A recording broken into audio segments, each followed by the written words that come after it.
Assalamualaikum warahmatullahi wabarakatuh. Hai semuanya, di sini kami akan menjelaskan tentang urgensi ilmu dan ulama perspektif hadis. Jadi, apa yang dimaksud dengan urgensi ilmu? Ilmu merupakan kedudukan yang sangat penting bagi umat manusia. Semakin bertambah waktu, satu persatu ulama akan tiada atau dikatakan wafat, sehingga sumber ilmu tidak lagi didapatkan untuk generasi yang akan datang. Mempelajari ilmu hadis, krisis ilmu tidak akan ada. Jika hadis tidak dapat dikuasai dan disimpan, maka akan terjadilah yang namanya krisis ilmu. Perlu kita ketahui, ilmu penting bagi pendidikan. Mencari dan menuntut ilmu. Mencari dan menuntut ilmu merupakan kewajiban bagi seorang muslim, baik laki-laki maupun perempuan. Kata ilmu berasal dari bahasa Arab, yaitu alima ya'lamu ilman, yang berarti mengerti, memahami benar-benar.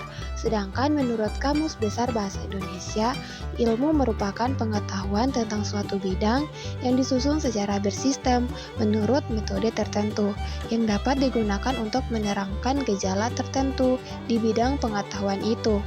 Ilmu ialah deskripsi data pengalaman secara lengkap dan tertanggungjawabkan dalam rumusan-rumusannya yang sederhana mungkin. Menuntut ilmu merupakan suatu kewajiban bagi kaum muslim dan muslimah. Dikatakan bahwa seorang harus menuntut ilmu dari lahir sampai liang lahat. Ini membuktikan bahwa selama manusia hidup maka diharuskan untuk menuntut ilmu, karena dengan ilmu itulah derajat seorang akan diangkat. Namun menuntut ilmu dibutuhkan pemahaman serta etika berdasarkan dalil-dalil agama agar Allah Subhanahu wa Ta'ala memberikan kemudahan dalam tujuan menuntut ilmu. Oleh karena itu, penting bagi umat muslim mempelajari dalil-dalil yang berkaitan dengan kewajiban menuntut ilmu dan memahami etika seorang pelajar dalam menuntut ilmu agar bisa memperoleh ilmu dengan maksimal. Ilmu dalam pandangan Islam ialah suatu proses representasi yang dapat memaparkan objek dengan jelas, yang di dalamnya tidak mengandung keraguan dan kemungkinan yang keliru, tetapi berisi kebenaran yang kuat. Jamaluddin Darwis dalam bukunya yang berjudul Dinamika Pendidikan Islam menyatakan bahwa mencari ilmu itu adalah sebuah kewajiban dan sekaligus kebutuhan umat manusia. Manusia akan lebih mudah menjalani dan memenuhi kebutuhan hidup jika terdidik. Belajar dimaknai sebagai proses pendewasaan untuk mewujudkan kehidupan yang lebih maju dan sejahtera lahir dan batin. Islam mewajibkan umatnya untuk menuntut ilmu, karena ilmu menjadi sarana terbaik untuk mencerdaskan umat dan membangun peradaban dunia, khususnya bila ilmu diterapkan dalam kehidupan sehari-hari. Wahyu yang pertama kali diturunkan sangat berkaitan dengan perintah menuntut ilmu. Bacalah dengan menyebut nama Tuhanmu yang menciptakan. Dia telah menciptakan manusia dari segumpal darah. Bacalah, dan Tuhanmu lah yang maha mulia, yang mengajar manusia dengan pena. Dia mengajarkan manusia apa yang tidak diketahuinya. Quran Surat Al-Alaq ayat 1-5. Dalam ayat tersebut, perintah membaca diulangi sebanyak 2 kali. Perintah yang pertama ditunjukkan kepada Rasulullah dan selanjutnya ditunjukkan kepada seluruh umatnya. 5 ayat pertama dalam surah Al-Alaq ini menjelaskan bahwa Rasulullah diutus ke dunia untuk mengajak manusia beribadah kepada Allah dan mengembangkan ilmu pengetahuan.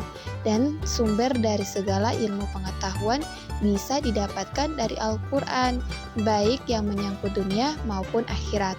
Perintah membaca dimaksudkan agar manusia lebih banyak membaca, menelaah, memperhatikan alam semesta untuk kemudian menjadi bekal ketika turun ke masyarakat.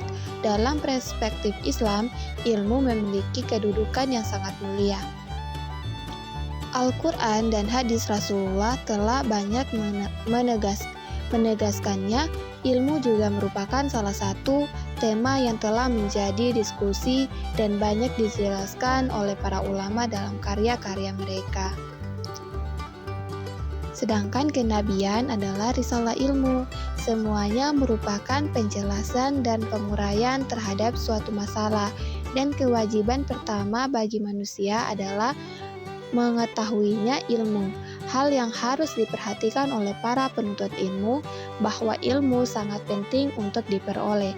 Imam Bukhari menjadikan bab ilmu bab-bab pertama dalam kitabnya Sahih Al-Bukhari, yaitu bab ilmu sebelum berkata dan beramal. Tidak ada keraguan lagi bahwa ilmu memiliki peran yang sangat penting dalam kelangsungan hidup manusia. Karena dengan ilmu seorang akan mengetahui mana yang hak dan yang batil, yang halal dan yang haram, yang benar dan yang salah, yang mendatangkan wafat dan mudarat. Terlebih lagi bahwa manusia beribadah kepada Allah tidak terlepas dengan ilmu dan juga memahami Allah serta mengetahui hak-haknya. Seorang ulama dituntut mampu memahami perkembangan masyarakat dan gejala-gejalanya. Masa sekarang tidak cukup hanya menguasai berbagai ilmu agama seperti fikih, tafsir, hadis, apalagi jika pengetahuannya tersebut hanya bersifat hafalan yang statis. Untuk menjawab tantangan dan problem masyarakat, diperlukan penguasaan ilmu tentang Islam yang lengkap dan dinamis, yang terdiri dari ayat Qur'aniyah, ilmu agama, dan ayat kauniyah, yaitu ilmu umum, termasuk ilmu sosial yang memahami perkembangan masyarakat. Dengan demikian, ulama dapat selalu memberikan bimbingan juga solusi yang dapat diterima oleh masyarakat, tidak tertinggal dalam pemahaman agama yang statis dan wawasan yang sempit. Periwayatan hadis merupakan suatu proses penerimaan dan penyampaian hadis serta penyanderaannya kepada rangkaian para periwayatannya dengan bentuk-bentuk tertentu. Dari penjelasan tersebut bahwa ilmu ulama tidaklah mudah untuk dikuasai. Ilmu perspektif hadis merupakan hal yang wajib untuk dipelajari oleh masyarakat, tidak hanya dihafalkan tetapi harus mampu menguasai dan memahami pentingnya ilmu. Seiring dan berkembangnya zaman, ulama pasti akan gugur satu persatu atau meninggal dunia. Jika ilmu hadis tidak di-save atau disimpan di kehidupan masyarakat, maka akan dipastikan terjadinya krisis ilmu. Ilmu ulama sangat dibutuhkan, maka dari itu ilmu ulama perspektif hadis harus dikembangkan dan dipertahankan atau disimpan dalam kehidupan masyarakat. Bismillahirrahmanirrahim.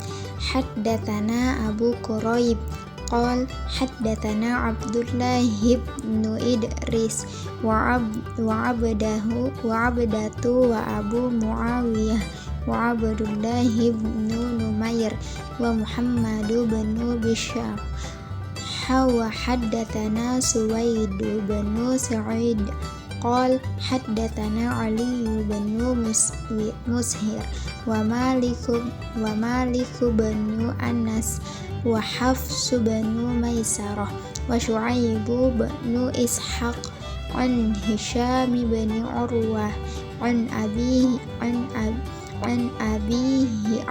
Abdillah bin Amri bin al-As anna Rasulullah sallallahu alaihi wasallam qala inna Allah la yaqbidul ilman tizar'an yantazi'uhu min nas walakin yaqbidul ilmu biqabdil ulama fa idza lam yunqi'a liman takhadan nas ru'usan juhalan fasu'ilu fa'aftau bighair ilmin fadullu wa adullu. Sadaqallahul azim. Dari ayat tersebut mengandung arti dalam bahasa Indonesia, yaitu telah menceritakan kepada kami Abu Quraib, ia berkata, telah menceritakan kepada kami Abdullah bin Idris dan Abda dan Abu Muawiyah dan Abdullah bin Numair dan Muhammad bin Bashar, dan menurut jalur yang lain telah menceritakan kepada kami Suwaid bin Sa'id, ia berkata telah menceritakan kepada kami Ali bin Mushir dan Malik bin Anas dan Hafs bin Maisarah dan Syu'aib bin Ishaq dari Hisam bin Urwayah dari bapaknya dari Abdullah bin Amru bin Al-Ash berkata, Rasulullah Shallallahu Alaihi Wasallam bersabda, sesungguhnya Allah tidak mencabut ilmu begitu saja dari diri manusia, akan tetapi mencabut ilmu dengan cara mewafatkan para ulama.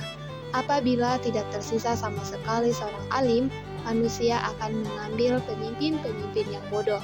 Tak kala mereka ditanya, maka mereka akan berwafat tanpa ilmu.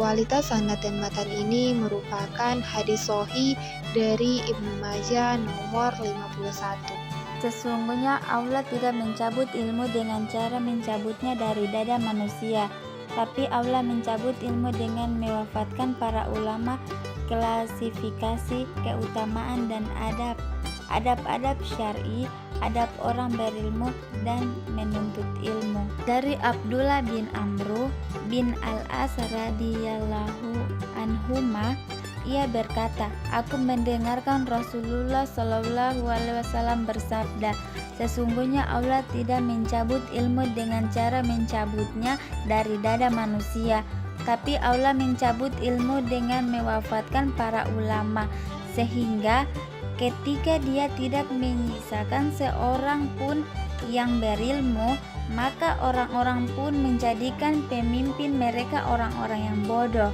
Kemudian mereka ditanya, lalu mereka pun memberi fatwa tanpa ilmu, maka mereka sesat dan menyesatkan. Hadis sahih muttafaq alaihi. Menuntut ilmu sama artinya dengan mempelajari pendidikan Islam. Dalam konsep Islam, pendidikan bertujuan untuk memelihara, membesarkan dan mendidik yang sekaligus mengandung makna mengajar. Maka pendidikan itu memberikan bimbingan secara sadar oleh pendidik terhadap perkembangan mental atau jasmani dan rohani si terdidik, menuju terbentuknya kepribadian yang utama. Sekalipun di tangan kita sudah ada Al-Quran maupun kitab hadis, akan tetapi membutuhkan seseorang yang alim yang menjelaskannya. Tanpa hal ini, bisa jadi seseorang akan menjadi salah tafsir atau salah paham. Hadis ini mengandung kekhawatiran akan terjadinya krisis ilmu ulama atau orang yang alim. Sebagaimana penjelasan dalam hadis di atas, jika ulama sudah tidak tinggal orang-orang jahil yang kemudian dijadikan pemimpin. Kata jahil adalah lawan alim, yaitu orang yang tidak berpengetahuan atau bodoh. Maka ketika ditanya terhadap suatu masalah, mereka berfatwa tanpa ilmu. Apalagi kemudian jika fatwanya itu hanya mengikuti keinginan hawa nafsunya sendiri, tidak mengutamakan asas manfaat bagi banyak orang. Lebih parahnya lagi, menyesatkan diri sendiri dan orang lain. Hadis sangat memperhatikan dan memelihara hadis-hadis Nabi, karena hadis merupakan sumber ajaran Islam yang kedua setelah Al-Quran. Namun secara khusus ulama hadis lebih memberikan perhatian khusus terhadap ilmu hadis, karena sesungguhnya mengetahui ilmu tersebut berarti mampu mengetahui mana perkataan Nabi dan mana yang bukan, mengetahui mana yang sahih dan mana yang dhaif, dan mengetahui mana yang benar dan mana yang salah. Hadis tersebut menjelaskan bahwa Allah tidak mencabut ilmu begitu saja dari manusia, tetapi mematikan ulama. Untuk itu, ilmu akan tetap ada di masyarakat apabila dapat diekspor dan diterima baik oleh masyarakat, sehingga ilmu akan tetap ada sampai kapanpun. Hadis ini juga mengajak masyarakat untuk mengkaji ilmu ulama untuk tercapainya pribadi dan pengetahuan yang baik, Hadis tersebut dapat memberikan hikmah terhadap umat yang mempelajarinya dengan baik. Ulama, ada hal bukan mudah untuk didapatkan, maka dari martabat mereka jauh lebih sempurna. Menjadi sebuah keharusan bahwa tujuan pendidik Islam adalah untuk membentuk tiap pribadi memiliki akhlak budi pekerti yang mulia. Dalam dunia pendidikan dan kehidupan saat ini banyak sekali tantangan dan terhadapi, terutama krisis akhlak. Dari pembahasan di atas menjelaskan bahwa pentingnya menuntut ilmu. Semakin berjalan waktu, Allah akan mematikan ulama satu persatu, sehingga akan menimbulkan krisis ilmu. Dengan berpendidikan dan mempelajari hadis-hadis ulama, krisis ilmu tidak akan pernah terjadi. Mempelajari ilmu hadis mampu membuat kita menjadi insan yang baik di dunia maupun akhirat kelak. Pendidikan perspektif hadis merupakan salah satu bentuk pendidikan yang mengutamakan dalil-dalil hadis sebagaimana yang telah dijelaskan di atas. Ilmu ulama yaitu pendidikan yang dibutuhkan dalam masyarakat untuk tercapainya pribadi dan pengetahuan yang baik. Hadis di atas juga menjelaskan bahwa ilmu tidak akan dicabut begitu saja, tetapi mematikan ulama, yang artinya ilmu akan terus didapatkan apabila ilmu ulama bisa dikembangkan dalam dunia pendidikan.